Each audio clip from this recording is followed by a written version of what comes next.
Le zéro. Quel nombre mystérieux! Ne nous mentons pas. Qui n'a jamais eu peur d'avoir un zéro à une évaluation ou à un examen, ou de voir zéro apparaître sur le solde de son compte en banque? Mais dans ce cas, pourquoi avoir inventé ce nombre si particulier qui a traumatisé tant d'élèves et d'étudiants? Il est apparu vers 1800 avant Jésus-Christ.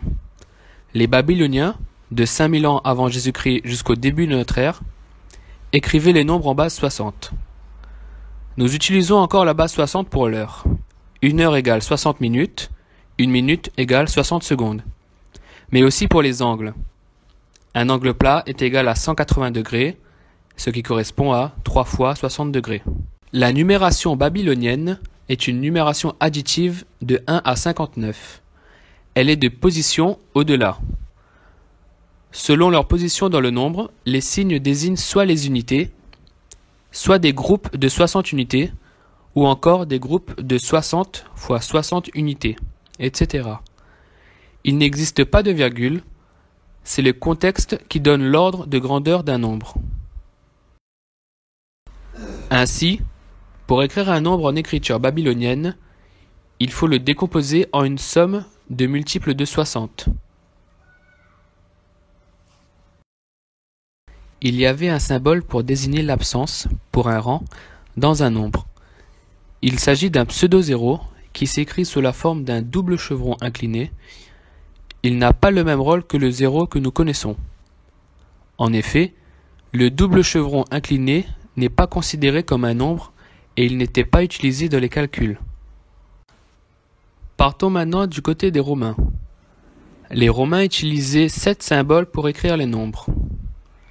Le I pour le 1, le V pour le 5, X pour 10, L pour 50, C pour 100, D pour 500 et M pour 1000.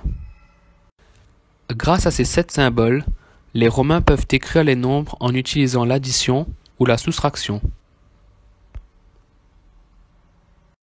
Par exemple, 8 s'écrit V, I, I, I. Et 4 s'écrit IV, pour 5 moins 1. Mais cela devenait compliqué lorsqu'il fallait écrire des grands nombres.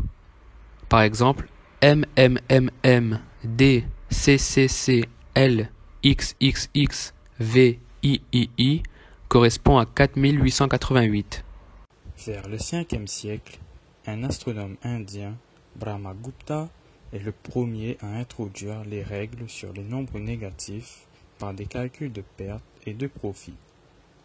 Il se dit alors qu'il faudrait un symbole pour représenter le vide, l'absence de quelque chose.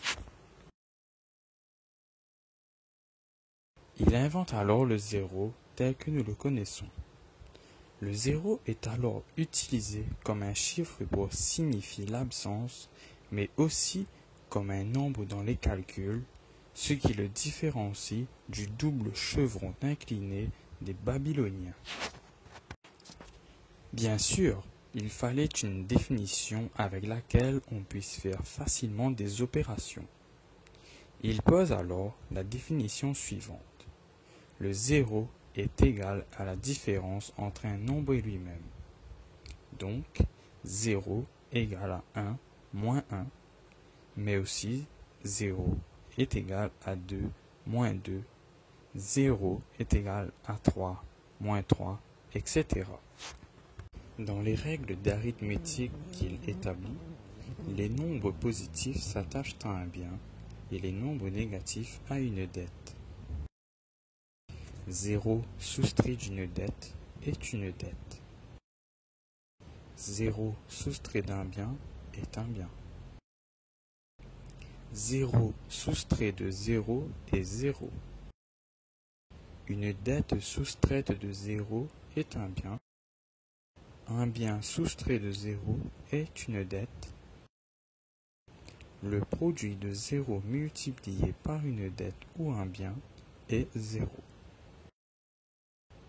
Le produit de 0 multiplié par 0 est 0.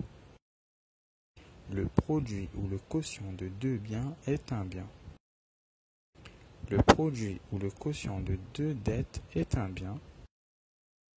Le produit ou le quotient d'une dette et d'un bien est une dette. Le produit ou le quotient d'un bien et d'une dette est une dette. Nous retrouvons dans les 4 dernières propositions la règle des signes enseignée en classe de 4e. Le zéro a totalement changé les mathématiques. L'algèbre, les algorithmes, le calcul infinitésimal, 3 piliers des mathématiques modernes, sont le résultat de la notation de zéro.